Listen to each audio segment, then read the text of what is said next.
Well, let's take a walk through our program and see how it's going to work. I've opened up the page in Google Chrome and turned on my tools. With the right mouse click, I did inspect element, and this opened up my tools. And the very first thing I'm going to do is go into the console, do a refresh, and make sure I don't have any errors. So I'm looking good there.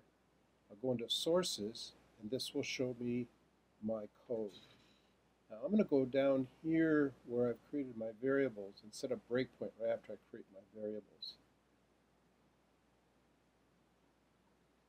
Also, I want to track these variables, so I'm going to highlight them, right mouse click, and add to watch. And you can see here it added in the variable. Do the same thing with my format number, add to watch. Now I can watch these two numbers. So I'm going to come in this step and I'm going to assign a big number to my variable. You can see right now they're at 0. So I'm going to step over. And you can see here's my big number. On the next line it's going to print it out on the screen. So I'll step over and here you can see it printed out. Now we're going to jump up to our fixed dec or fixed decimal function. And we're going to pass in our big number, and we're going to ask it to format it to 2 decimal places. So in order to see what happens inside of the function, instead of stepping over, I'm going to step into the function. So here you can see we've jumped up to line 15. We set a new variable.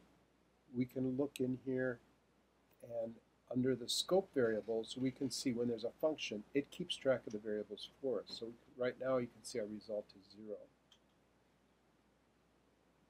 We also passed in the big number and we named it an origin number for original number. And you can see it's the same big number that we had down below. That's copied over here. And here we declared decimal places, and that's the second thing we passed in. So this 2 was transferred up here to decimal places. And you can see both of those here plus our 0 result. Now, in order to make this function work, we're going to have to convert our number to a string. So we're going to say toString. We're going to take our number, and result is going to turn into a string. Step over, and here you can see result has gone from 0 to being a string. You know it's a string because it has quotes around it. Compare it to the original number, and also notice they're different colors. In line 19, what we're going to do is take a part of the string. So we're going to start at 0, which is the very first character, and we're going to go from wherever the decimal point is. The index of is like a search or a find. It says find the decimal point. So it's going to find that place, and it's going to go 3 characters beyond that. So it's the 2 plus a 3, so it's going to find this place and go 1, 2, so there's our 3, and it'll just cut off this section. That'll be our substring. You'll learn more about this when we do our string object later on in the course. So let's step over, and now you can see our result was cut off, so it's a substring, and then we're going to return that back to our calling line of code. One more time. We're back here where we called it. And notice it's kind of in midair now. We have to assign it to my format number. So if we look up here, we can see my format number is still 0. And if we do one more step, now you can see it received from the function. It received this little substring. And then we print it out. So there's our label, and here's our results. Now I'm going to do the same thing with 8 decimal places. We'll go a little bit faster this time. Oh, I missed it. I stepped over, and it put it into my format. You can see it went all the steps. I should have done the step into. But that's all right. So I'll step over, print it out, and you can see the results.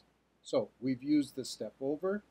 We used the step into when we wanted to look at more detail, and we used the breakpoint to stop our program so we could do these different steps We also set up watch windows. Remember that was highlighting the variable, right mouse clicking, add watch. And when we were in the function, we could also look at our automatic variables in scope variables. So when we were up here in this function,